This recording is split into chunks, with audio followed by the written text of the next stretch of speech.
Hello YouTube, this is Bootie, and this is either my greatest idea, or my dumbest, most retarded idea ever. I saw that this game was out on the Sony store, actually playable on PS4. I'm like, holy shit, The Eternal Ring? This is one of my favorite childhood games of all time. One of my favorite RPGs, too. And I've been playing a lot of the Kingsfield games lately, for the PlayStation 1. And this is actually a game that got me into that. Played it when I was like 10 years old or so. Just let this demo play out in the background. Apparently if you move the menu, it doesn't stop it from happening anyways. And, okay, a little bit of a warning. This isn't going to be my standard LP fare. I'm going to be taking things a lot slower than normal. I'm going to try to, I guess, analyze, take a look at everything, talk about whatever I can, whatever comes to mind. A lot about mechanics, maybe a little bit about the story. As you can hear, this game's soundtrack is absolutely amazing. Looks pretty good for a PS2 game, too.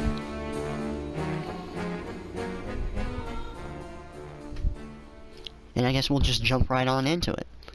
And once we actually start the game proper, I need to make sure that the audio levels are fine.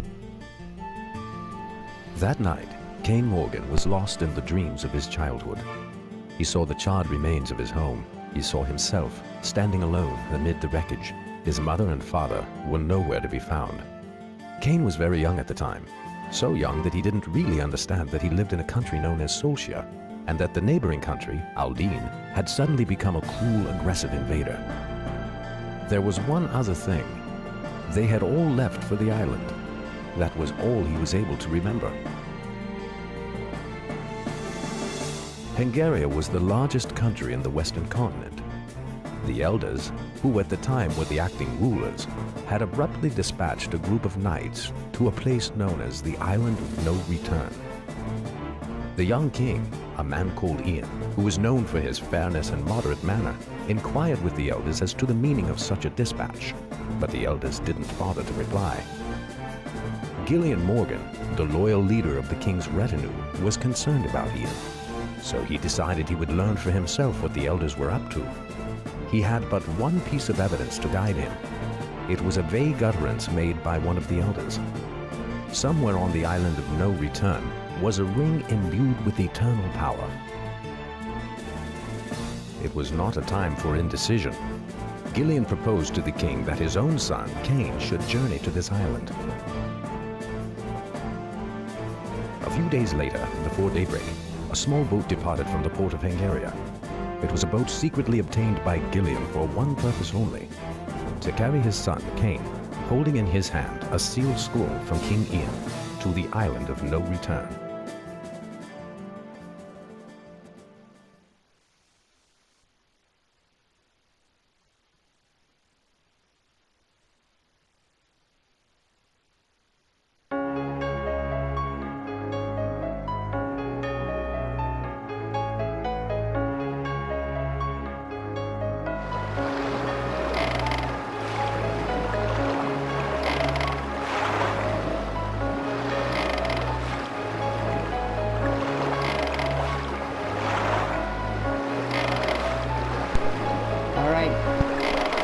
Alright, let's get ready for one of the most awkward cutscenes in video game history.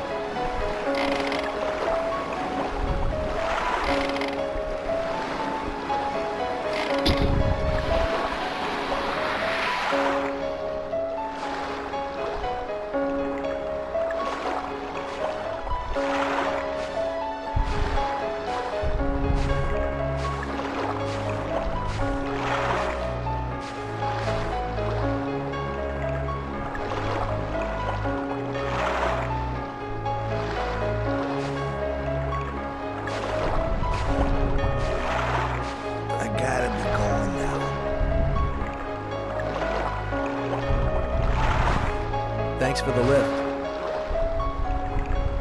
If you're gonna deliver that ladder, you'll be a lot better off doing it before night yourself. You bet I will. They're so slow. We fishermen usually stay There's always like a clear of delay to this their area. dialogue too. Gotta be hard working for the king, huh? Best of luck to you. Hey, be careful out there. The voice acting is alright though. It's not great, but I've seen worse. There are some performances in this game that are a lot better than the others, and some of them are just crap. And speaking of voice acting, believe it or not, that's the only time in the entire game our player character actually speaks. Oh no, look! It's the most disappointing thing in the game!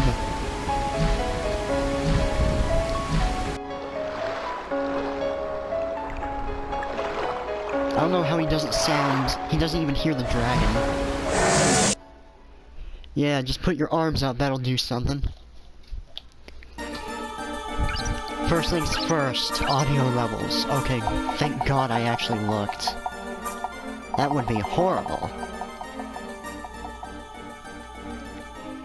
And, okay. For some reason, every time, I'm not sure if it's just when I start a new game, or when, I start the game up at all, but the audio keeps resetting itself. It's incredibly infuriating.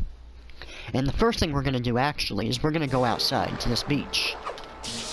And we will encounter our first enemies right out of the gate.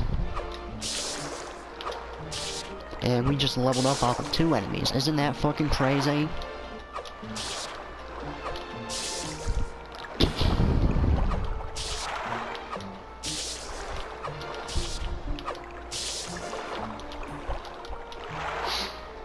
As you can see, these guys are not particularly hard.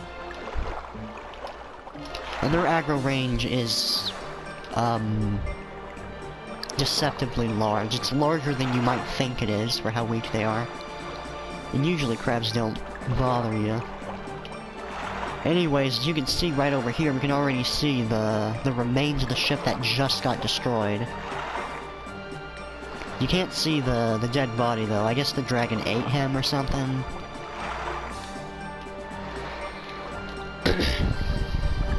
And like I said, like, this is a pretty impressive looking game. Even like the character models are fine. And look at the texture work on this wall. And like, goddamn, look at the sand. It's even got like some shading on it for realism. You got the lighting outside. The first thing I want to mention is it'll become more clear as we're moving around the island, but you are actually the center of the entire world, literally, in this game. Look at this low-res cloud background, slapped on, just circling us. And we can't look straight up or straight down. Isn't that strange? It is moving, though. It's like in constant rotation. Now, let's talk about the UI real quick. So like I said, this game is a spin-off of Kingsfield. It has the same formula, completely different world, storyline. The mechanics are mostly the same. It's kind of like, think of the difference between Bloodborne and Dark Souls. They are ultimately the same fucking game, but with different levels of focus. So like in Bloodborne, it's more about rolling and being fast. In this game, it's more about the magic system than it is about, the first person, like, melee combat thing. And there's a lot of upgrades from the old-ass PS1 Kingsfield games. I haven't played Ancient City. I have only played the original on the PlayStation. But one of these days, if I can actually get a hold of a PS2, I definitely need to try that game. Hell, maybe I can get this game on there again, just for the hell of it. But there's a lot of UI changes right out of the gate. Like, everything is just so condensed. So, load, if you're playing Kingsfield, there would have to be like another option here that says system. I think settings and load would be shoved into system. You'd have to go to like a different thing just to see your save files and everything. You can't save anywhere, you need to find specific save points in this game, for those unfamiliar with the Kingsfield formula. And you got your options, like DualShock vibration, walk effect, which is just, it's when you bobble your head up and down, or I don't know what the correct term is necessarily, but whatever. And this is just mouse sensitivity, or it would be sensitivity. And speaking of status, let's talk about stats. So if you're playing the old Kingsfield games, everything you see on the screen right now, your HP, your level, your XP, how much XP you need to level up, the magic stats, it would all be shoved right here. Everything. And actually, there is some information, you kind of see it in this game, but it's not as obvious. Everything is kind of just scattered around. A lot of this is just for rings, or I believe regular swords as well, as you can see. So it's a lot more streamlined. And let me tell you, okay, the fact that I can just press the touchpad and see my stats instantly, as opposed to this. Oh, where's my stats? Okay, offense, defense, amazing, absolutely amazing. And we've got a night and day system going on. In the far right, the name of the zone, North Shore of the island. I don't believe time has a large impact on the game. It says stuff like time of Earth, time of fire, as the day goes on. I'm not sure because I haven't gone out of my way to really test it. And honestly, it sounds really fucking complicated to even test. But I imagine it buffs your abilities for that particular attribute if you're using magic. Oh, and of course, there are NPCs that are available at day, that aren't available at night, etc, etc. Now, right out of the gate, and I just noticed, going through this intro again, you can actually see this fucking cave in the intro, like in the first shot of the cutscene. I never noticed that before. I like to call this the Kingsfield Cave. Because if you played Kingsfield 2, you're also on an island. You start off on a shore, and you got the main cave in front of you at the beginning of the game, and then on the right side, just like in this game, you have this little side cave, which leads out into a completely different area. So like if I'm playing Kingsfield 2, there would be a random giant snail enemy with 2 heads right now, shooting terrible toxins and shit at me. But no, instead we just have this weird door that makes no sense. Okay, it's sealed, and you can't access this until much later into the game. Would you guess that you actually need to cast either a light spell or a dark spell in order to open this door? It's not a key, and it doesn't even have to be any specific light or dark spell, just literally anything, and it will open. It is the only door in the entire game that operates in this specific way, and there's no NPC that talks about it, there is no fucking hints. The closest thing you have to a hint is the design of the door, which is kind of like this yin and yang thing going on. Light side is the left, dark on the right. It's fucking dumb, honestly. Like, I don't know how you would open this without looking it up. Unless you're just really deductive and shit. And, of course, this is a completely optional area. It's actually a secret dungeon, actually. And one of the best farming spots in the game, and we'll check it out ideally as soon as I actually have the right materials to create a light and dark spell. So as soon as possible, because I'm actually curious how different that area is if you go into it a lot earlier.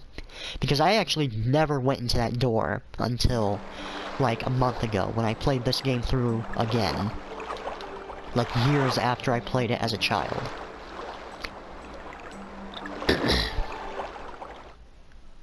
And it's quite something. And just like in Kingsfield, on the left side, ooh, save points. As soon as you go into the first cave. Well, actually, I guess it wasn't a save point, was it? It was a healing thing. let's go right here. Alright. And I think there would be, like, a secret door or something. It's been a long time since I played Kingsfield 2. Although, it should be noted that in the West, it was renamed to Kingsfield 1, because the original game did not come out on the... what's the word? It didn't come out in NA. And Kingsfield 3 is actually called Kingsfield 2 in America. Incredibly strange. Alright, and we are back. I apologize for that. If you guys are having trouble hearing me. I actually tried to change the audio settings a while ago, but apparently it reset itself when I started the new game. But yeah, anyways, this is a pretty short area. You got these enemies, the Sahagins, which are actually, in terms of visuals, they're one of my favorite enemies. My favorite, just fantasy-style kind of enemies, in general. And since they're not going to be doing shit to me the entire time, I might as well show their little move set. So they do that. Ow. And they do that once in a while. They would dodge, but it's actually pretty rare. And it's actually super predictable. Because every time they dodge, they always do... well, they almost always do the lunge attack. As long as you're in range. And even having them adapt to it in that way, compared to the old Kingsfield games, is nice.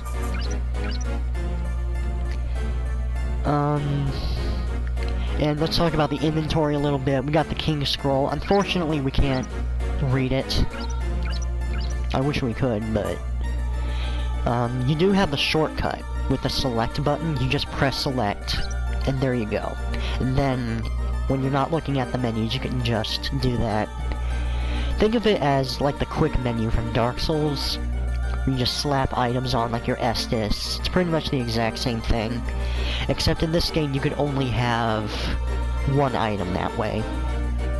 And it was like that in Kingsfield 2 and, I believe, 3? I think it was in Kingsfield 2. Or it was just introduced in Kingsfield 3. It's actually been a while since I played either of those two particular games. I apologize, that is my fucking laptop on the side. It's muted now.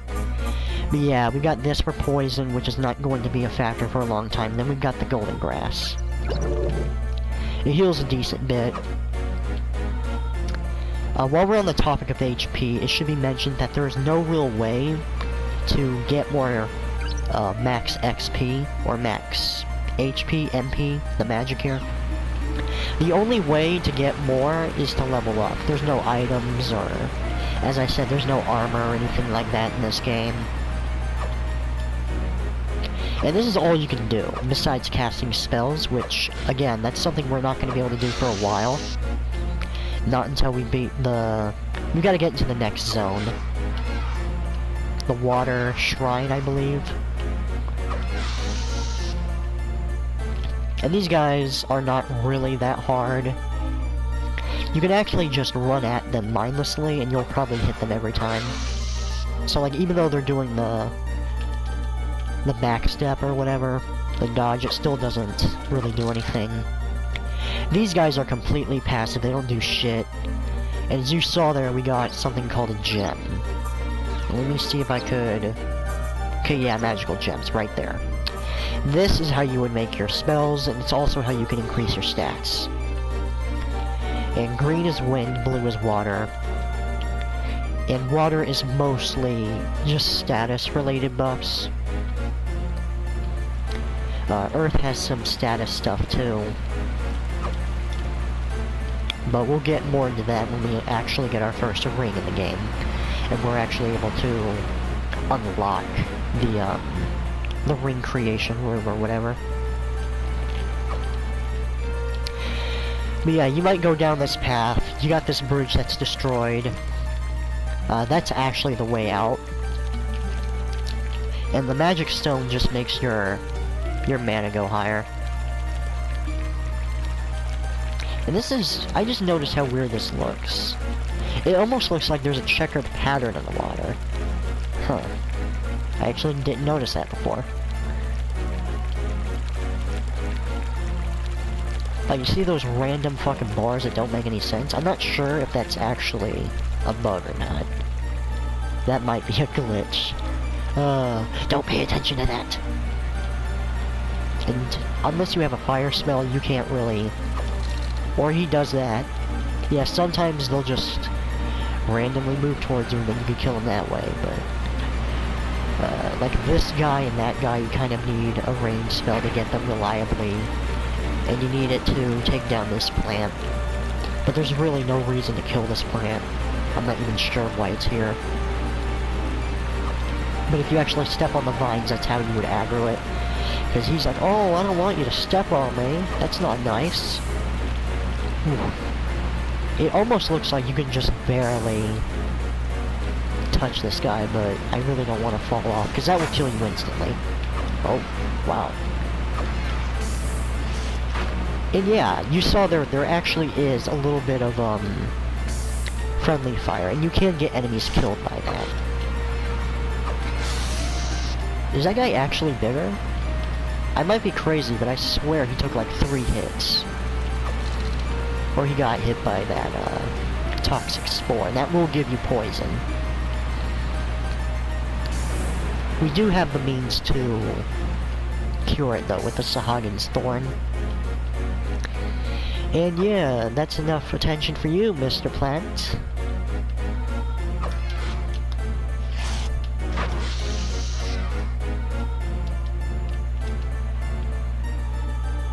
I need to, like, catch these guys without them being aggro, because I'm actually wondering if they roam.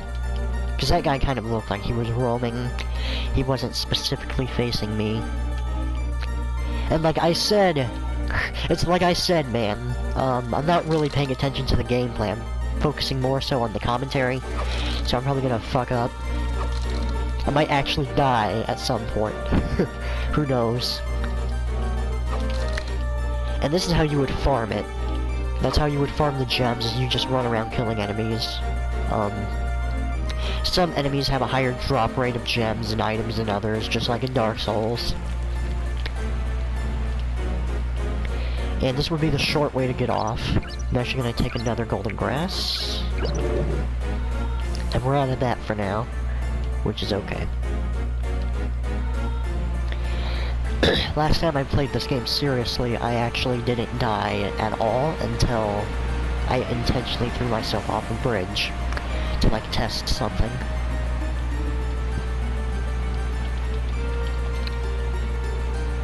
And we got this path right over here. I really wish these guys would attack you. It's very weird that they don't. And if you played Kingsfield 2, they do have bug enemies that look very similar to this. I believe it's either really close or it's exactly the same. But they're like giant bug enemies that fly around, and they actually can damage you. And they're a little bit more aggressive, but they're also like a lot more of a pain in the ass to damage and actually kill. Because you don't get a lot of ranged spells in Kingsfield 1 for the first part of the game. And this is actually the end of the zone. This is it. Look at this black abyss. It's so dark.